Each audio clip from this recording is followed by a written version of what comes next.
Welcome back here with us on Times Now. There's an update coming from Jammu and Kashmir. Mehbooba Mufti has put out a tweet, and I quote, despite a clear order from court, in fact, Wahid Para wasn't allowed to take oath as DDC member, proof of how hostile and arrogant J&K administration has become. This amounts to contempt of court, but will they get away with it? But they will get away with it, unquote. So that's the reaction we are getting from Mehbooba Mufti after Wahid Para was not allowed to take oath. Let's go across to Pradeep Datta joining us on the broadcast. Pradeep, now we know that Wahidur Rahman Para is in the custody of National Investigation Agency, but now Mehbooba Mufti is alleging that, despite the court order, he was not allowed to take oath online.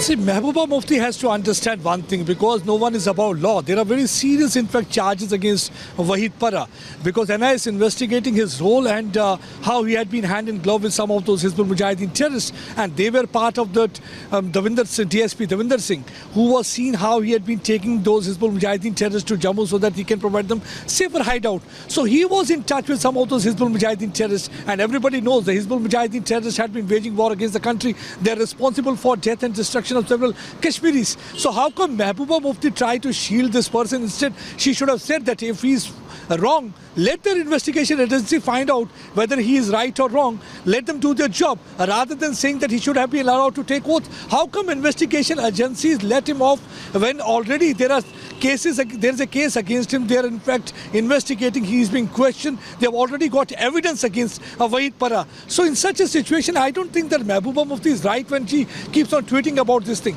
I think it is better she should focus on the development, because whatever little seats they have got, PDP, they should focus on the development, peace and prosperity of the region and stop playing that kind of a soft separatism politics. It is because of that reason that their party has been completely rejected. They have got only 15,000 votes during this election. I think this has been really a matter of shame for her, rather than just trying to rake up those issues which hardly are of any concern to the people.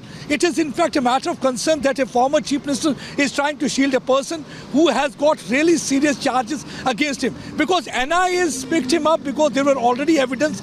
Because of that evidence, they are investigating the matter, and during the course of investigation, they found that he was involved and he was in fact in touch with some of those Hizbul Mujahideen terrorists who had been operating in South Kashmir area. So further investigation is already going on. His remand has been extended. So Mehbooba Mufti in this regard saying that he should have come and taken oath, and then again he should have taken oath under the Indian Constitution. But how come Indian Constitution allows such people who had got serious charges against them? So I think nobody will be shedding tears for any of them. Mehbooba Mufti should stop playing this soft separatism politics. It is because of this politics that already political ground has slipped under their feet, and they have got just minimum votes. I think this has been a face saver for her.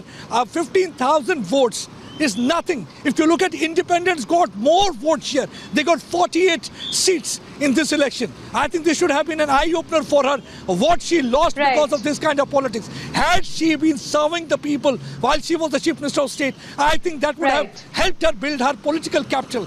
But she failed to do so. And again, she is resorting to similar kind of politics and trying to instigate and rake up issues. I think by flogging dead horse, she will not be able to get anything. All right. Thank you very much, Pradeep, for the moment, for joining us with all of those details.